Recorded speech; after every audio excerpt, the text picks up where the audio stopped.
मैहर घुमा दी देवी मैया के दर्शन करा दी। चल तोहरा के मैहर घुमा दी देवी मैया के दर्शन करा दी। सुनी देवर जी ओही दिन जाए जे बेटा मोर अक्सर कहाई कहाई कहाई। ए भौजी चल घुमा दी मैहर बेटा कलक्टर हो जाई। ए भौजी चल घुमा दी मैहर बेटा कलक्टर हो जाई। ए भौजी चल घुमा दी मैहर। जय मां जय मां जय मां। जय जय मां जय जय मां जय जय जय मां जय जय मां जय जय मां जय जय जय मां।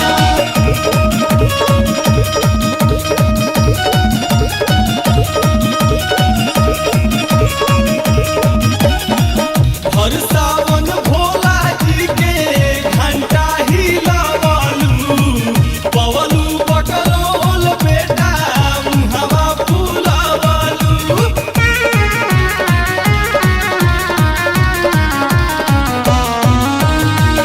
हर सावन भोला जी के घंटा ही लावालू पवलू बकरोल बेटा मुहवा फुलावालू। मैया दुर्गा के कृपा से ठीक होई हो तोहर लइका के नौकरी भी फिक्स होई हो। सुनी देवर जी ओही दिन जाए जे बेटा मोर डॉक्टर कहाई कहाई कहाई। ए भौजी चल घुमा दी मैहर बेटा कलक्टर हो जाई। ए भौजी चल घुमा दी मैहर बेटा कलक्टर हो जाई। ए भौजी चल घुमा दी मैहर।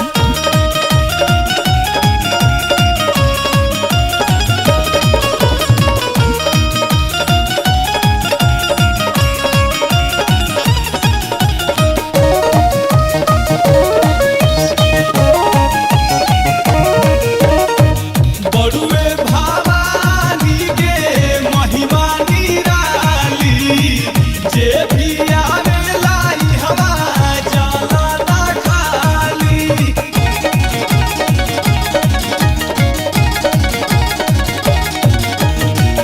बड़ुए भवानी के महिमा निराली जे भी आवेला हवा जाला ना खाली।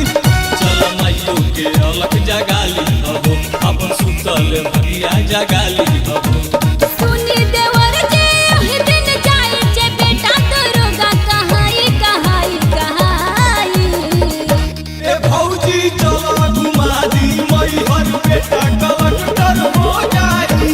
ए भौजी चल घुमा दी मैहर बेटा कलक्टर हो जाई। ए भौजी चल घुमा दी मैहर। जय मां जय मां जय मां। जय जय मां जय जय मां जय जय जय मां जय जय मां जय जय मां जय जय जय मां।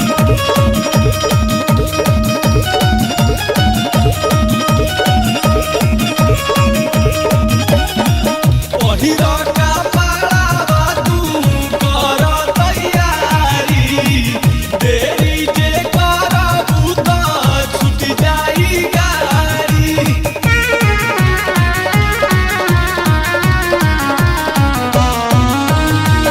पहिरा का पाड़ावा तू कर तैयारी देरी जे करबू त छूट जाई गाड़ी। देख पर दुख के गड़िया है जातिया हो राधे मोहन के बैनर टांग